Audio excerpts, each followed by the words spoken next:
Hello प्यारे बच्चों, welcome to saviour academy Meerut. मेरा नाम है ललित उपाध्याय और मैं आपको पढ़ा रहा हूँ क्लास 12 यूपी बोर्ड का फिजिक्स भौतिक विज्ञान। देखिए बच्चों, हमने क्या करा था पिछले लेक्चर में, अपना चैप्टर 1 स्टार्ट किया था, वैद्युत आवेश तथा वैद्युत क्षेत्र। इसके अंदर हमने आपके साथ डिस्कस किया था कूलाम का नियम। ठीक है बच्चों, कूलाम का नियम हमने पढ़ा था, साथ ही हमने एक कूलाम की परिभाषा भी नियम की सहायता से दी था। तो बच्चों, आपको परेशान होने की आवश्यकता नहीं है कि हमारे पेपर आने वाले, एग्जाम आने वाले, कोई टेंशन की बात नहीं है। जो मैं आपको पढ़ा रहा हूँ अभी हमारे पास में काफ़ी सफिशिएंट टाइम है, अभी लगभग 2-2.5 महीने का। जितना ज़्यादा से ज़्यादा कोर्स हो सकेगा हम पूरी कोशिश करेंगे करने की। ठीक है बच्चों, तो आज हम क्या पढ़ने वाले हैं, वैद्युत क्षेत्र की तीव्रता। देखिए क्या होगा, कल हमने वैद्युत क्षेत्र पढ़ा था। क्या पढ़ा था कि मान लिया कोई ये क्षेत्र है, इसमें हमने कोई आवेश रखा, प्लस क्यू या माइनस क्यू, कोई भी आवेश आपने रखा। ठीक है बच्चों, याद आ रहा है? तो इसमें क्या होगा, आवेश को इस पर रखते, अगर इस पर क्या हुआ, ये वैद्युत का हमारा, ये हमारा वैद्युत के प्रभाव का अनुभव करने लगेगा, तो ये हमारा क्या कहलाता था, वैद्युत क्षेत्र। ठीक है बच्चों, तो अब हम बतानी वैद्युत क्षेत्र की तीव्रता। तो देखिए क्या होगा, यदि हम वैद्युत क्षेत्र के किसी बिंदु पर, ठीक है, क्या करेंगे, वैद्युत क्षेत्र के किसी बिंदु पर क्या करेंगे, लगने वाला हमारा कोई बल होगा। ठीक है, लगने वाला कोई भी बिंदु मान लेंगे, मान लिया बिंदु है हमारा कोई। ठीक है, क्या बच्चों, क्या मानना हमने कि कोई बिंदु और उस पर क्या लग रहा है, एफ बल लग रहा है। ठीक है, और इस बिंदु पे क्या है, परीक्षण आवेश क्यू नोट। ये क्या है हमारा परीक्षण आवेश। ठीक है बच्चों, परीक्षण आवेश, और ये हमारा क्या है, बल वैद्युत क्षेत्र के भीतर। ठीक है बच्चों, वैद्युत क्षेत्र के भीतर हमारा क्या है, लगने किसी बिंदु पर लगने वाला बल और परीक्षण आवेश। यदि हम इन दोनों का अनुपात लेंगे, क्या लेंगे, इन दोनों का अनुपात, तो इन दोनों का अनुपात क्या कहलाएगा, वैद्युत क्षेत्र की तीव्रता।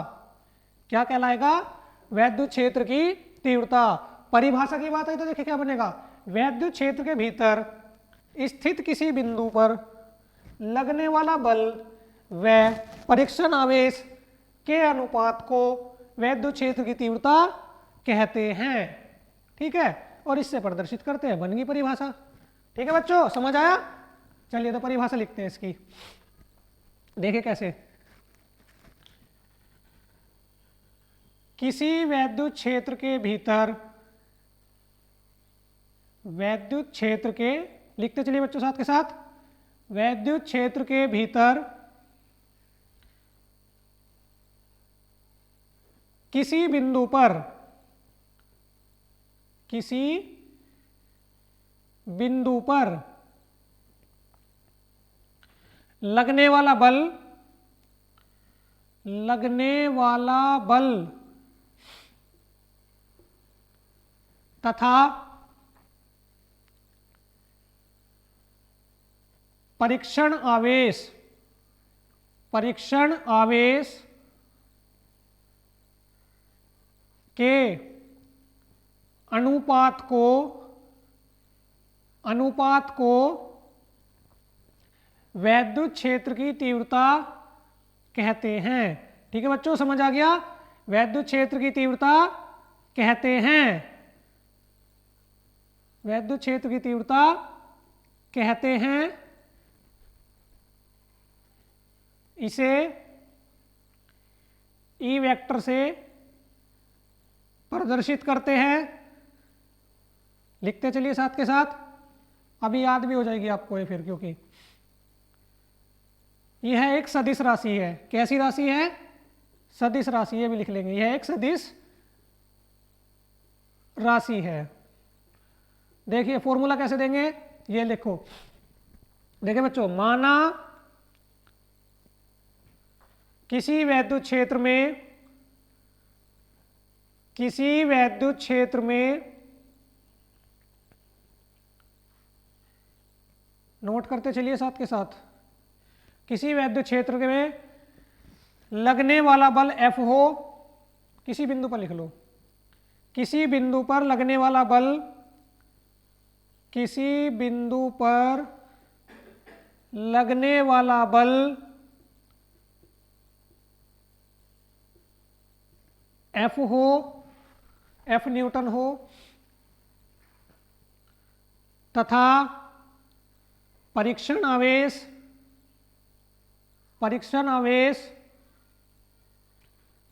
Q0 हो तो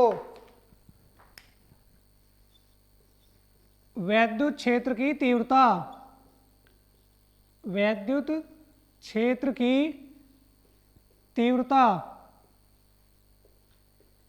E vector is equal to F vector upon Q0।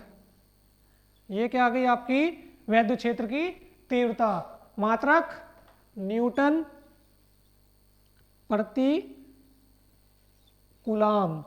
ठीक है प्यारे बच्चों, नोट कर लीजिए जल्दी से वैद्युत क्षेत्र की तीव्रता। ठीक है,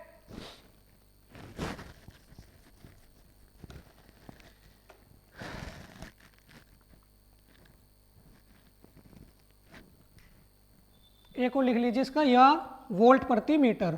ठीक है बच्चों, वोल्ट प्रति मीटर। चलो जल्दी से नोट करो।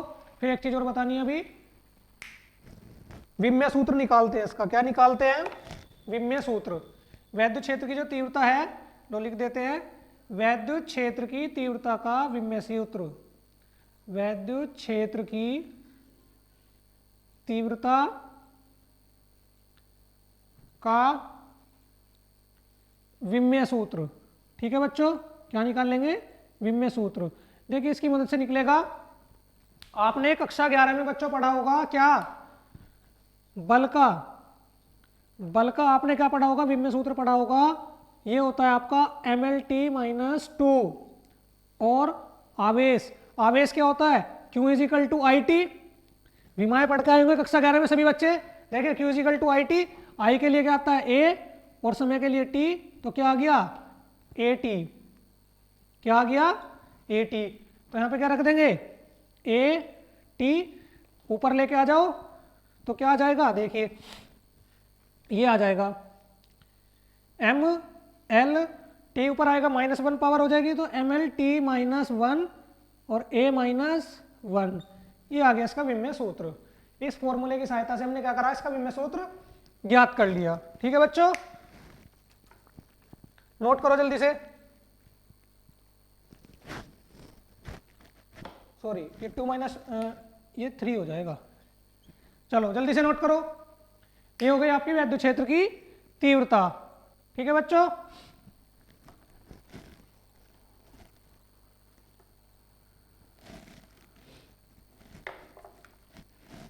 चलिए अब देखिए आगे।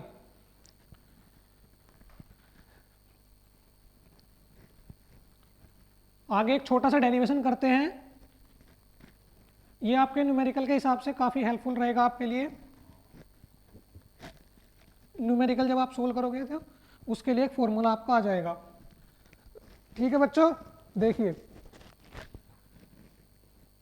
बिंदु आवेश के कारण, बिंदु आवेश के कारण,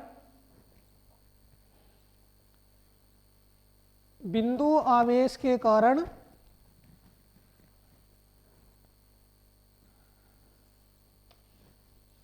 वैद्युत क्षेत्र की तीव्रता। बिंदु आवेश के कारण, ये हमें ज्ञात करना है, बिंदु आवेश के कारण वैद्युत क्षेत्र की तीव्रता। ठीक है बच्चों, देखिए इसमें क्या रहेगा? कोई वैद्युत क्षेत्र है ये रहा। ठीक है, हमने मान लिया कि हमारा कोई वैद्युत क्षेत्र है।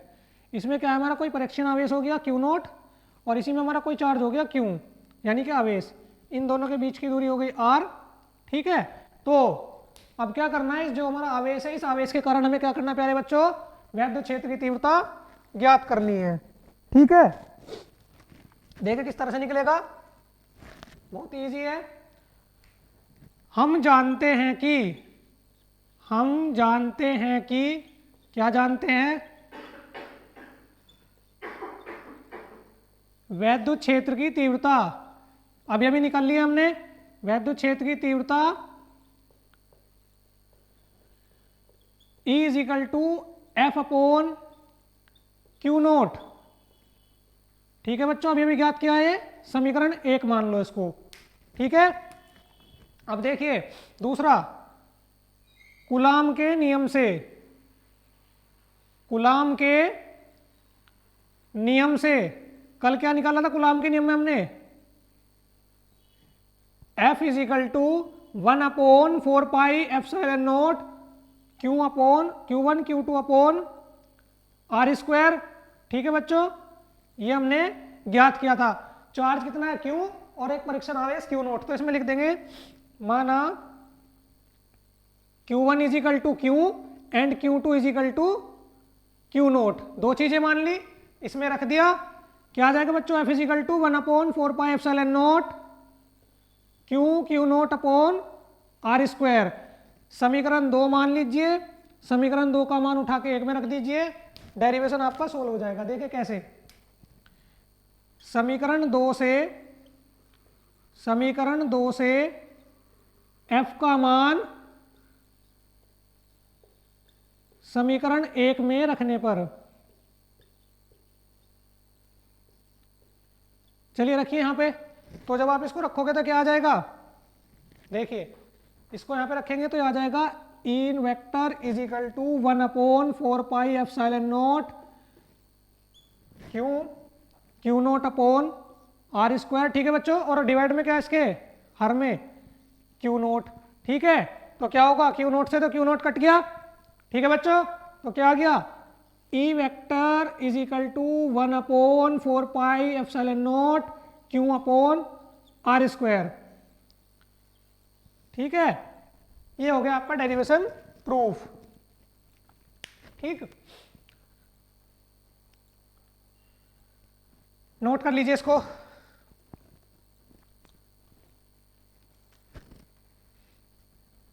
ये छोटा सा एक डेरिवेशन था आपका, वैद्युत क्षेत्र की तीव्रता किसी बिंदु आवेश के कारण, यदि न्यूमेरिकल में कह रहा है कि किसी बिंदु आवेश के कारण हमें वैद्युत क्षेत्र की तीव्रता निकालनी है, तो हम इस फॉर्मूले को अप्लाई करेंगे और क्या करेंगे, अपना आंसर लेके आ जाएंगे।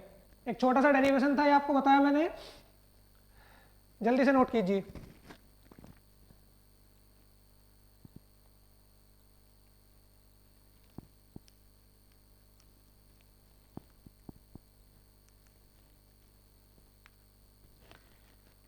हो गया, चलो इसके साथ साथ एक छोटा सा न्यूमेरिकल देख लेते हैं इस फॉर्मूले के ऊपर। ठीक है बच्चों, चलो देखिए क्या होगा।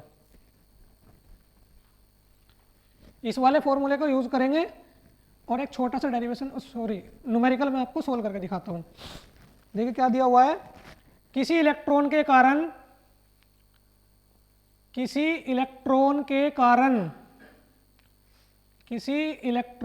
कारण एक मीटर दूरी पर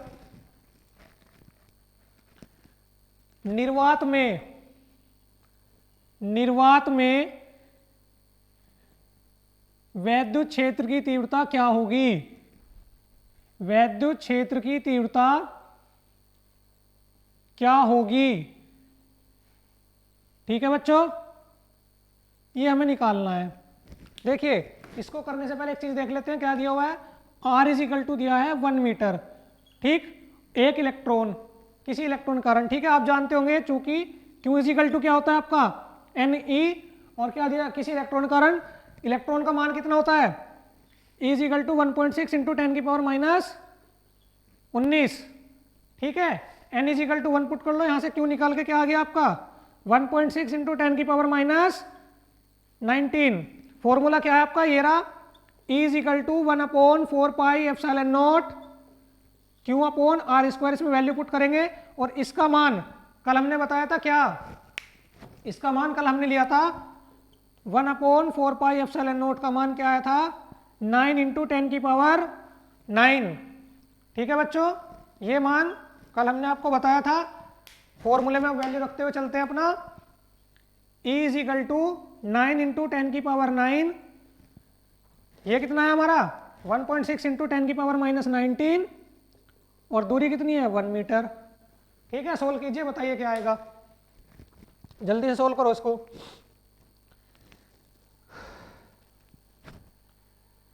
देखो पावर यहाँ पे प्लस के 9 और यहाँ पे माइनस के 19, तो ये कितना हो जाएगा, ये आपको हो जाएगा 9 इंटू 1.6 इंटू 10 की पावर -10, और 69 जा 144, 144। 14.4 हो जाएगा इंटू 10⁻⁻10। ठीक है, और आप क्या जानते हो 10⁻⁻10 इज इक्वल टू 1 एंगस्ट्रोम। कितना? 1 एंगस्ट्रोम।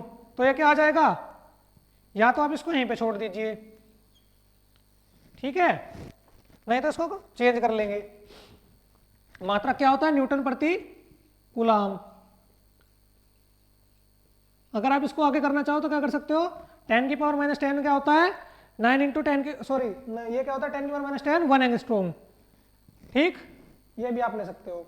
अच्छा, इस तरह से हम न्यूमेरिकल इस फॉर्मूले से निकाल सकते हैं। ठीक है बच्चों, नोट कर लीजिए।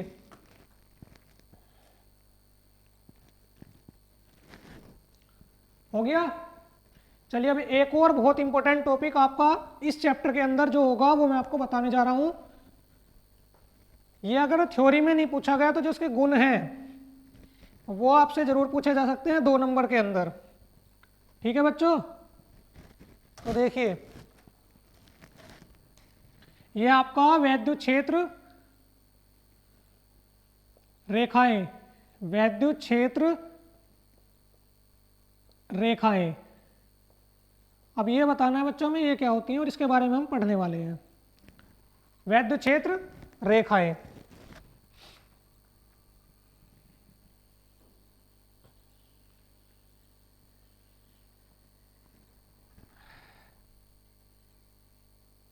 E1 डायग्राम बना लीजिए आप इसका साथ के साथ, फिर मैं आपको बताता हूं कि ये होती क्या है। जल्दी से नोट कर लीजिए, छोटा सा डायग्राम दिया हमने।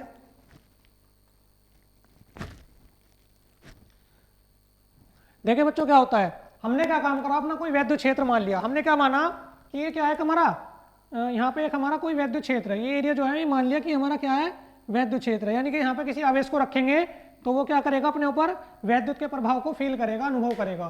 तो हम क्या करेंगे, इस क्षेत्र के अंदर, इस क्षेत्र के अंदर क्या करेंगे, कुछ काल्पनिक रेखाएं खींच देंगे।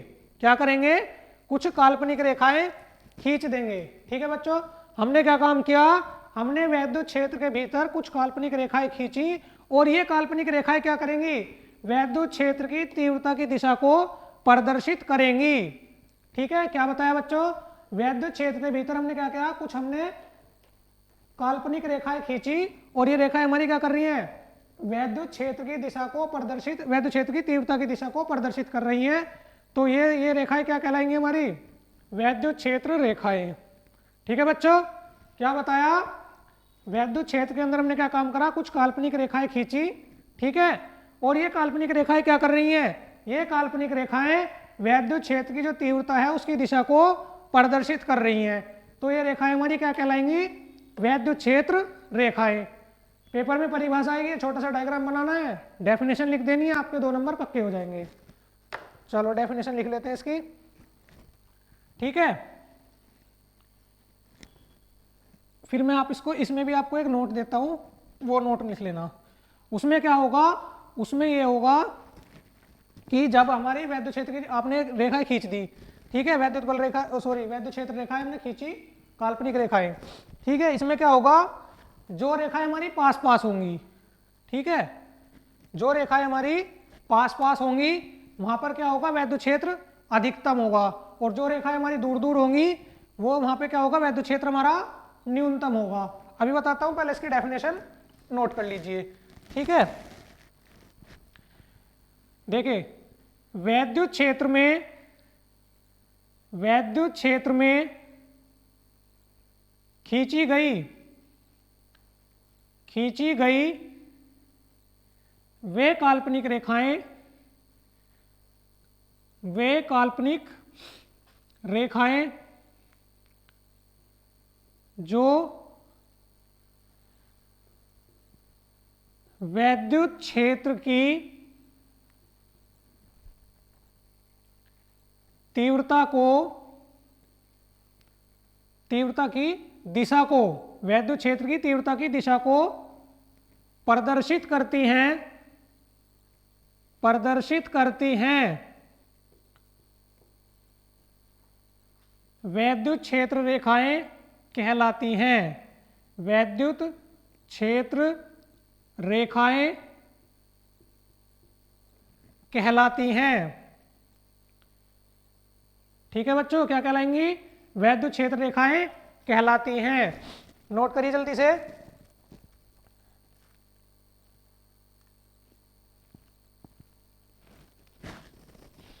देखिए अब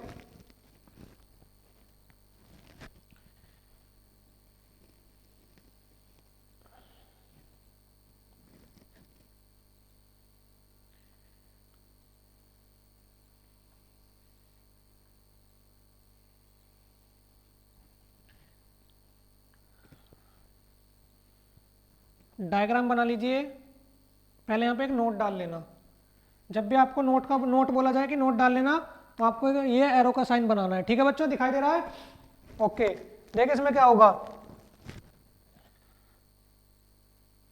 यहाँ पे वैद्युत क्षेत्र की तीव्रता हमारी ई ए और यहाँ पे वैद्युत क्षेत्र की तीव्रता ई बी।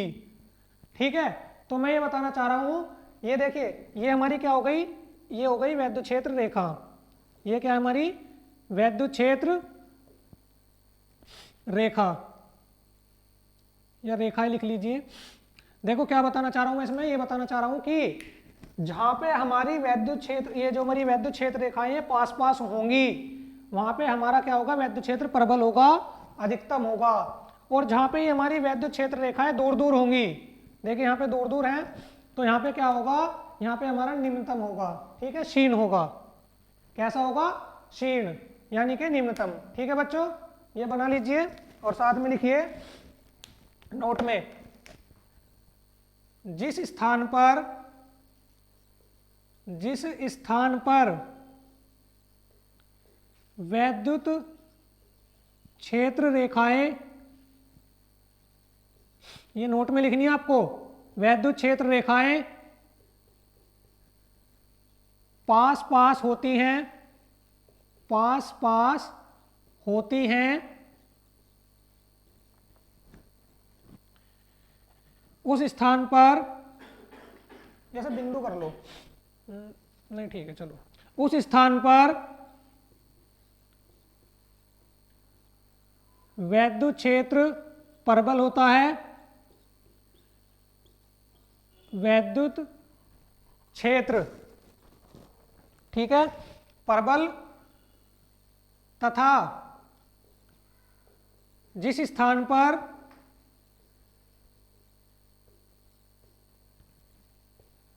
वैद्युत क्षेत्र रेखाएं दूर दूर होती हैं, वहां पे इसका अपोजिट कर दो बच्चों, दूर दूर होती हैं,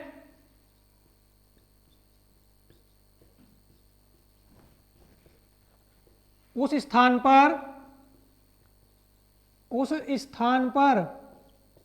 वैद्युत क्षेत्र क्षीण होता है, यानी कि कम होता है। वैद्युत क्षेत्र क्षीण होता है। ठीक है बच्चों, नोट कर लीजिए। अभी सीधी सी बात है, जहां पे हमारी वैद्युत क्षेत्र रेखाएं पास पास होंगी, वहां पे क्या होगा? वैद्युत क्षेत्र हमारा प्रबल, और जहां पे दूर दूर होगा वहां पे क्या होंगी? वहां पर हमारा होगा क्षीण। ठीक है बच्चों, जल्दी से नोट करिए ये वाला।